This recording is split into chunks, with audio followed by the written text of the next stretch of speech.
The therapy world is going to go nuts and bananas on me and say, what kind of message is that? It's okay to steal from us? What are you, crazy? That's my therapy voice. The angry therapist, like, oh, are you crazy? How could you do such a thing? And that's a bad message, and he's going to steal from you. That's my advice. You ready for the super twist? And put $500 in there. We're here to do a tikkun.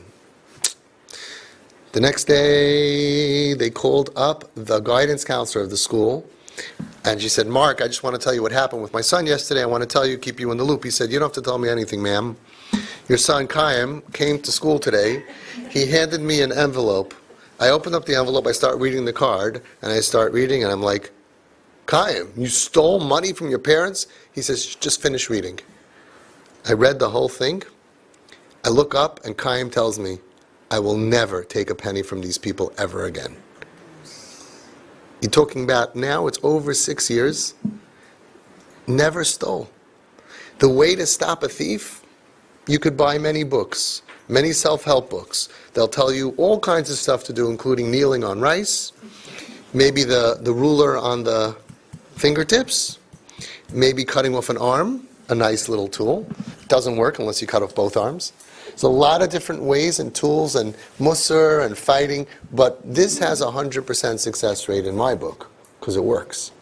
And the idea is, you make, instead of doing something that in a KIP brain, and many other kids, they don't learn a lesson.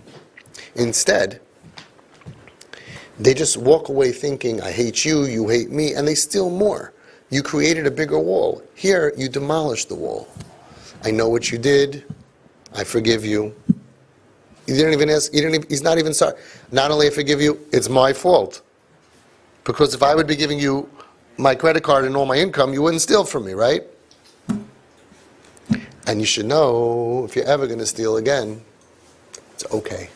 What's mine is yours. Understand? It totally kills the rebellion. Now, this alone, while you're fighting and criticizing, not going to work. It's part of TP. It's part of the whole thing. When you're doing TP and you're building the NKN and he steals, then you do that. And that's also, I just want to mention, people pick and choose. It doesn't work.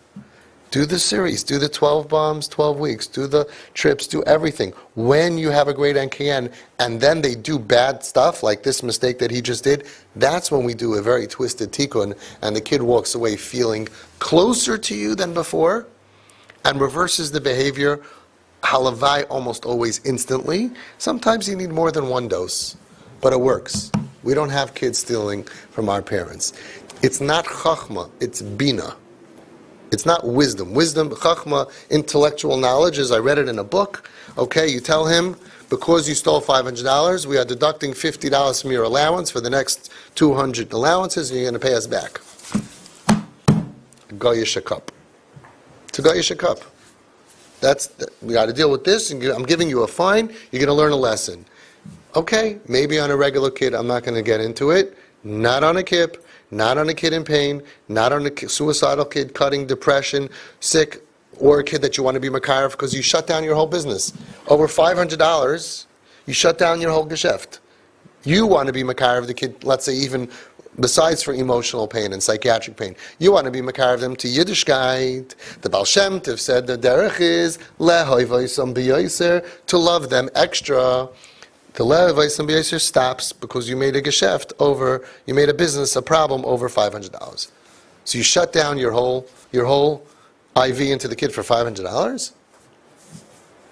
Doesn't make any sense. So it depends. If you don't know what you're here to do, and you have to teach a lesson, and you don't care about the relationship, and you don't have a job of lehoy vaisam b'yoser that nobody else can do besides mom and dad, and you don't have any bigger job, you're a neighbor, or you're a teacher, anybody that the relationship could end, do whatever you want. I still wouldn't recommend it, but okay. But you parents have such an important job to save their life and their afterlife. And you're going to give up your ability to connect, to have an NKN because they did a psanarish thing. That's like going over to a kid in the hospital and they say, oh yeah, you talk chutzpahdik? Oh yeah, pull out the respirator. In 5 years from now, we want your kid, halavai, much earlier. But look down the road. We want them alive. We want them healthy. We want them clean. We want them happy. We want them stable. We want them functional. We want them frum. We want everything. We have a lot of work to do. Along the way, they will mess up. It's not shocking. Everybody messes up. We mess up. We have a whole Aseret Yemei Teshuvah to deal with it. We have Slach Lanu 3 times a day. I'm not the only guy doing this. Al Chaitz, right? I looked around in shul. I wasn't the only guy doing this. I was very comfortable to say, oh, you too? Well, we don't sin. We don't mess up. Hashem built in to the relationship chet. He said, I know you're going to mess up, and I'm telling you what to do. Hashem told Moshe Rabbeinu, when they mess up in a very big way, I'm giving you the Yud Gimel Midas Harachamim. He's not like, whoa, surprise, like, whoa. We have to expect children to mess up. KIPS, who had tremendous pain, are going to mess up even bigger. It's expected. We use those situations to deepen our kesher, certainly not to ruin it, because in 5 years from now, you're going to look back, why aren't we successful? Because he made this mistake, and then a year later he made that mistake, and then he stole the car, and then he bashed up the car. So first of all, you allowed the dysfunction to stop you from fixing the dysfunction. You got to give the medicine in spite of the behavior, so the behavior gets better. So you end up without treating the behavior, you didn't change the behavior, you didn't fix the problem, and you weren't able to be mashpia with influence on the kid because you let the relationship go down. You're in charge of the relationship, not your child. They're going to mess up because they mess up. They don't really even mean it, lahachis against you. You're collateral damage. They're not trying to hurt you. This kid was just trying to have supper.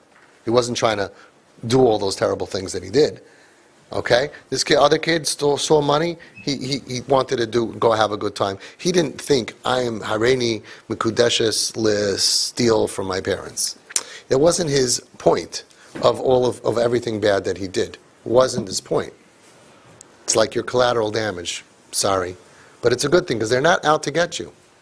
So if you're going to let their dysfunction and all of their pain of their past and dysfunction allow that to get you upset or angry, and then you use that to destroy your relationship, that's on you. So what is parenting for us? Parenting is not letting anything your child does lower the connection that you have. You're going to be connected with love to your child in spite of what they do. But you have to teach them a lesson. So first of all, that's on healthy kids, maybe, not on our kids. But even with healthy kids, the biggest lesson is when you're super connected to mom and dad, you behave your entire life at a much higher level. That's the biggest lesson in the world.